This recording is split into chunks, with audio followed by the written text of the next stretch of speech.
રીતે કેવું આપણે કહીએ, બેટા આવડી જશે, ચિંતા ના કર ને, પેપરમાં તું વાંચ ને, પાછા એમ કે તું વાંચતો નથી, મહેનત નથી કરતો એટલે નથી આવડતો. આપણા બાપે એમ જ કર્યા, બેટા તું મહેનત કર, હે હાલો હું તારા ભેગો. આપણે મહેનત જ નથી કરતા. છોરા પાછળ જે ભણાવવા ગઈ ત્યાં આપણે આપણું ચિત્ર દેખાવું કે આપણા બાપ આપણે ભણાવવા બેઠા. તો આપણો અભ્યાસ સતત નિરંતર ચાલુ જ રહેશે. ના કે કચરો કાઢતા જઈ તો ગુરુ સ્મરણ કરતા જાઓ ને. રસોઈ બનાવું તો કે ફળ જશે, ગુરુ વગર ખાલી જશે, પરમાત્મા વગર લઈ જાય. આપણે ચપટી લઈને જવાનું સંકલ્પ કરવાનો કે ગુરુવારમાં મારા જેટલું આપણે શું ઘોડો ભરવા રહી રહ્યા એમાં રહી જવાનું. પણ ચપટી મુઠ્ઠી ભોગો જેવી આપણી પાત્રતા, બધાની પાત્રતા અલગ અલગ છે અને બેઠાઈ બધા એક જ છે, પણ તેથી કર્મ અલગ અલગ કરે ને આપણે બધા.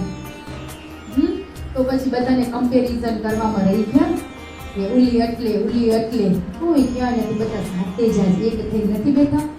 બધું બાપ શીખવાડેલા, પણ વળી પાછા ક્યાં માયા એટલી નફામી ને ભરી જવાય ને. તો એમ કેલા પરમાત્મા કે માયા મેં રચીએ તો કેમ ભરાય.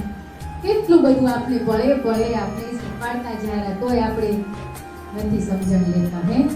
તો વાલા કરજો, હવે બધા પાછા ઘરે જનારે ત્યારે કેટલી પરીક્ષાઓ આવશે.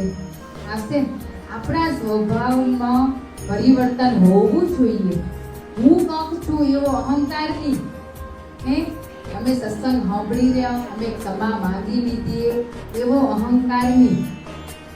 ક્ષમા તો માંગવાની તો પૂછશે નહીં, પૂછશે કે કેટલી ભૂલું કરી રહ્યા, પળે ભૂલું કરી રહ્યા કરી રહ્યા. તો કર્મ બંધનમાંથી કેમ મુક્ત થવાય? ના થવાય. આપણે કર્મ પૂર્ણ કરવાના બદલે નવો અમુક જગ્યાએ આપણે લાગતું હોય તો સ્વત થઈ બની જાવ.